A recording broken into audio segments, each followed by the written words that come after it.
Hello student, आपका biology classes में स्वागत है।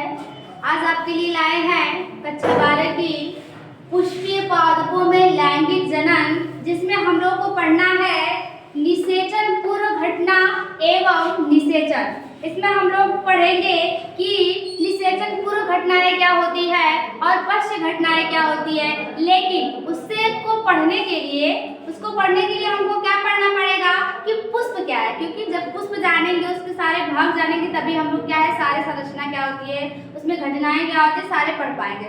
तो इसलिए और उससे पहले जानना पड़ेगा कि पुष्प क्या है। तो जो पुष्प है वो एक रूपांतरित प्ररोह है। क्या है? एक रूपांतरित प्ररोह है। तो आपके मन में आएगा कि प्ररोह क्या है।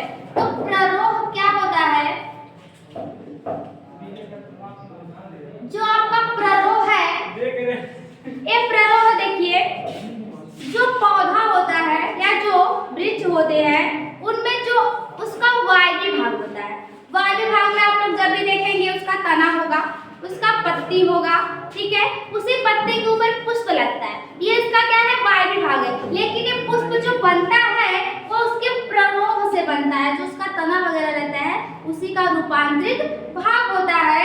इसे क्या कहते हैं? पुष्प कहते हैं। तो जब हम पुष्प की संरचना देखिए पुष्प की संरचना जब देखेंगे तो जो पुष्प होते हैं उसमें मुख्य रूप से 4 भाग पाए जाते हैं। मुख्य रूप से 4 भाग पाए जाते हैं। पहला होता है वाह्यदल पुंज।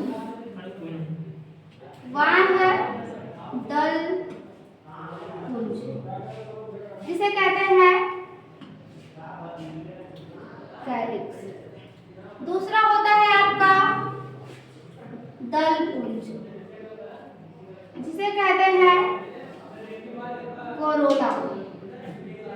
तीसरा है आपका उमंग, जिसे कहते हैं एंड्रोशियम। एंड्रोशियम होता है। और चौथा है आपका जायाम, जिसे कहते हैं गायनोशियम। ये 4 भाग है आपके वाह्यदल पुंज, दल पुंज, उमंग और जायाम। इसका मीनिंग है कैलिक्स है, कोरोला है, एंड्रोशियम है और गायनोशियम है।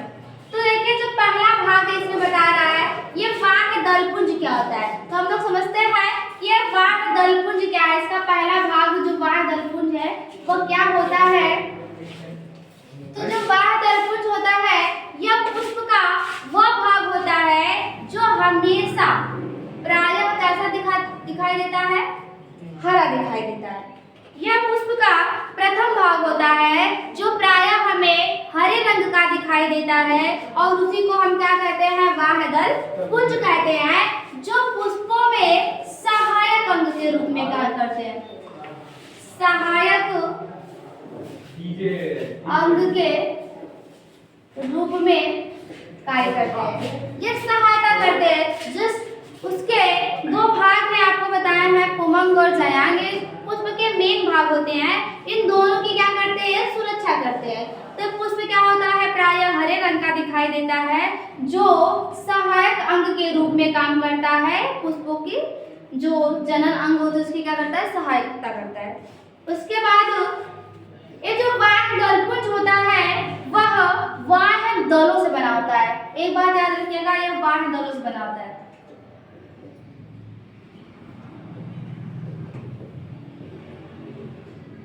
जो वाह्यदल पुंज होता है वो वाह्यदलों से बना होता है। अगर देखिए जब वाह्यदल पुंज हम पढ़ते हैं तो यह वाह्यदलों से बना है। अगर एक है वाह्यदल तो उसको क्या है? एक है तो उसे वाह्यदल बोला जाएगा। अगर वो झुंड में है, अगर समूह में है, तब उसको वाह्यदल पुंज बोला जाएगा। अर्थात जो वाह्यदल पुंज होते हैं वो वाह्यदलों से मिलकर बने होते हैं। यह पुष्प का कौन सा भाग है? पहला भाग है, जिसे वाह्यदल पुंज के नाम से जाना जाता है। ठीक है। अब दूसरा भाग हम लोग जानेंगे कि दलपुंज क्या है। दूसरा भाग है दलपुंज।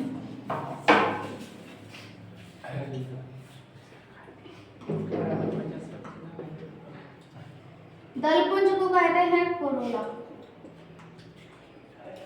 ठीक है। यह पुष्प का दूसरा भाग होता है। पहले से आप लोग समझ जाइए, जो कोरोला है या जो दलपुंज है, यह पुष्प का दूसरा भाग होता है जो अलग अलग पुष्पों में अलग अलग रंग का दिखाई देता है। पहली बात क्या बताता है, यह अलग अलग पुष्पों में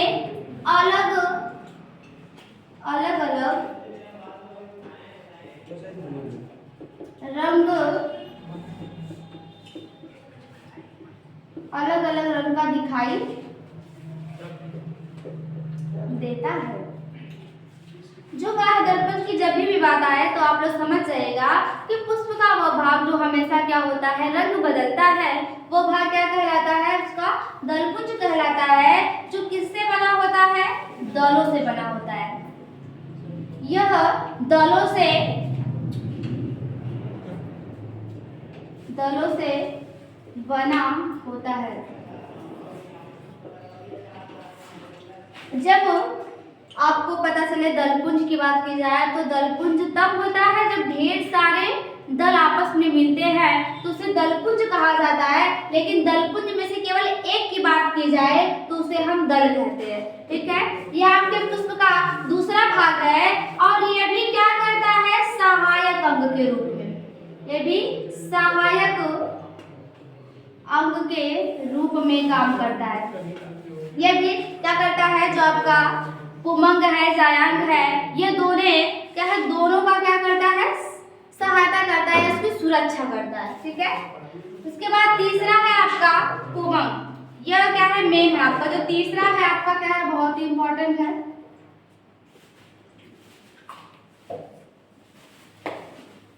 तीसरा भाग है पुमंग, जिसे कहते हैं एंड्रोशियम।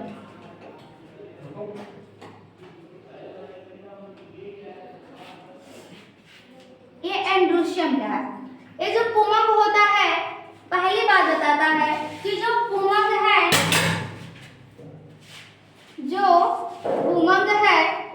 वह पुंकेसरों से बना होता है।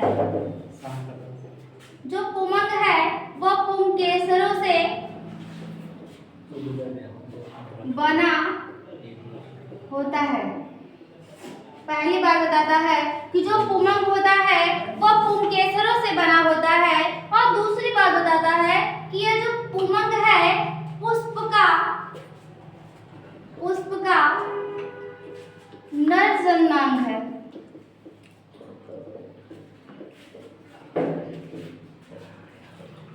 पहली बात बताया कि जो आपका, आप लोग देख होंगे अगर पुष्प की संरचना बनाया जाए,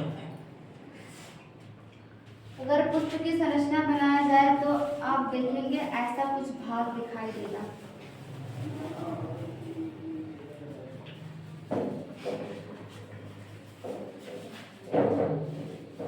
यह आपके पुष्प की संरचना है जिसमें बहुत सारे भाग दिखाई देते हैं।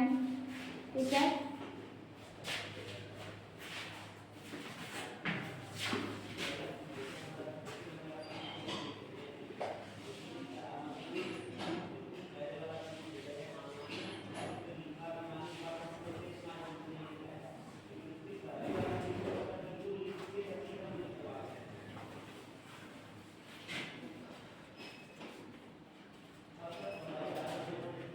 यह आपके पुष्प की संरचना है।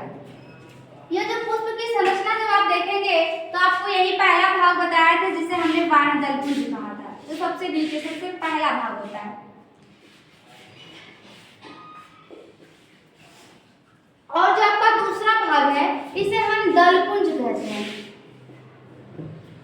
इसे दलपुंज कहा जाता है, जो आपको हमेशा सभी पुष्पों में रंग बिरंगा दिख जाता है। तो ये जो आपको बीच में संरचना दिख रहा है, ये जो आपको दिख रहा है एक धातुनुमा संरचना है, ऊपर की तरफ उभरा हुआ है, ये जो भाग है आपका, ये क्या है, पुमंग है। ये देखो, अगर हम इनकी सबकी बात की जाए, ये जो आपके दो यहाँ पे दिख रहा है, दो यहाँ पे दिख रहा है, अगर इन चारों की बात की जाती है तो ये आपका पुमंग कहलाता है। क्या कहलाता है, पुमंग कहलाता है। लेकिन उसमें से केवल एक की बात की जाए, केवल एक की बात की जाए तो क्या कहलाता है, पुंकेसर कहलाता है। वही आपको बता रहे थे, अगर यहाँ पे हम नॉर्मली इसका डायग्राम बनाए तो देख सकते हैं आप लोग, यही है, ये एक की बात जा रही है। तो ये की जो बात की जा रही है वो क्या है आपका पुंकेसर। देखिए ये क्या है, आप ध्यान से सुनिए। जो पुष्प का नर जन्नांग है, ये जो पुंकेसर है, इसको देखो क्या कहते हैं। एक है तो पुंकेसर है, अगर वो क्या है समूह में है तो उसको हम कहते हैं पुमंग। अगर समूह में रहता है तो उसको पुमंग कहा जाता है। अगर वो क्या होता है एक होता है तो उसको क्या कहते हैं पुंकेसर कहा जाता है। तो देखिए पुंकेसर क्या होता है, जो पुंकेसर होता है वह ऊपर की तरफ उभरा होता है। देखिए यहाँ पे ऊपर की तरफ उभरा दिखाई दे रहा है। इस उभरे हुए भाग को परागकोश कहते हैं। इस उभरे हुए भाग को परागकोश कहते हैं। और जो परागकोश होता है ना, आप लोग देखेंगे जो परागकोश होगा उसके अंदर छोटे छोटे कण भरे होंगे। क्या कह सकते हैं, छोटे छोटे कण पाए जाते हैं। इन्हीं कण को ही हम कहते हैं परागकण। परागकण, ठीक। यह जो पूरी परागकोश की संरचना है ये एक धागेनुमा संरचना से जुड़ी होती है। देखिए धागेनुमा संरचना दिख रहा है। ये जो धागेनुमा संरचना है उसको तंतु कहते हैं। इसको क्या कहते हैं, तंतु कहते हैं। और ये जो तंतु वाला भाग है आपका काम क्या करता है, इस पूरे पुंकेसर को देखिए यहीं पे जाके पुष्प से जोड़ रहा है। अर्थात तंतु का काम होता है इस पूरे परागकोश की संरचना को या परागकोश को क्या कह सकते हैं, जो आपका पुंकेसर है उसको जाके पुष्प से क्या कर देता है, जोड़ देता है। यह आपका क्या होता है, पुंकेसर होता है। एक बचा आपका आखिरी वाला जिसका नाम है जायांग, ठीक है, वो भी क्या है बहुत ही महत्वपूर्ण है।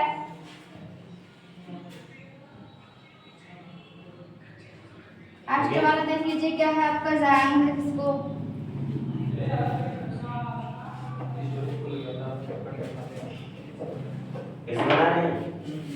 कट गया था, का कट गया जायांग, इसे कहते हैं गायनोशियम। छोटा छोटा ये देखिए गायनोशियम क्या है। ये जो गायनोशियम है अभी आपको चित्र देख के लिए है। आप देखिए चित्र में आपको बनाया गया था बीच में एक कैसी संरचना।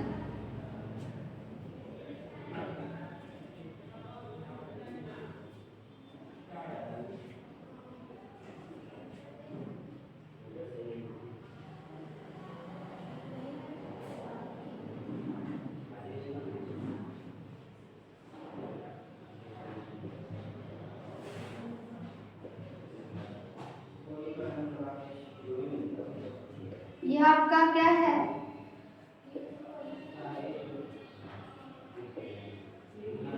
यह आपका गायनोशियम है। ये देखिए जायांग क्या है, यह पुष्प का अगला बात बताता है कि यह पुष्प का मादा जन्नांग है। तो पुष्प का मादा जन्नांग है और पुष्प का अंतिम क्या होता है, सबसे महत्वपूर्ण भाग होता है जिसे हम क्या कहते हैं, मादा जन्नांग कहते हैं। और जो जायांग होता है आपका, दूसरी बात बताता है कि जो जायांग होता है आपका अंडक से बना होता है। अंडक से बना होता है। उसके बाद देखिए जो जायांग होता है आपका, अगर बात की जाए जायांग की संरचना, जो जायांग की संरचना होती है देखिए ये दिख रहा है आपको पुष्प के सबसे बीच में मध्य में पाया जाता है। आप देखेंगे जब भी पुष्प को तो सबसे ऊपरी भाग देखेंगे एक अंगुली नुमा संरचना बनाता है। देख लीजिए यहाँ पे एक अंगुली नुमा संरचना बनाता है जिसे वर्तिकाग्र कहते हैं। इस भाग को वर्तिकाग्र कहते हैं। ये जो वर्तिकाग्र वाला भाग थोड़ा चौड़ा होता है, नीचे की तरफ आता है तो पतला हो जाता है, जिसे वर्तिका कहते हैं, जिसे वर्तिका कहते हैं। और ये जो वर्तिका होता है जब नीचे की तरफ आते हैं तो एक फूली हुई संरचना होती है। इस फूली हुई संरचना को कहा जाता है अंडाशय। और इन्हीं अंडाशय के बीच में छोटे छोटे कर्णों संरचना पाए जाते हैं जिसे क्या कहते हैं, बीजांड कहते हैं, जिसे बीजांड कहते हैं। ये चारों भाग जो होते हैं ये जायांग के होते हैं। जो जायांग होता है वो अंडकों से मिलकर बना होता है और इसे मादा जन्नांग भी कहते हैं।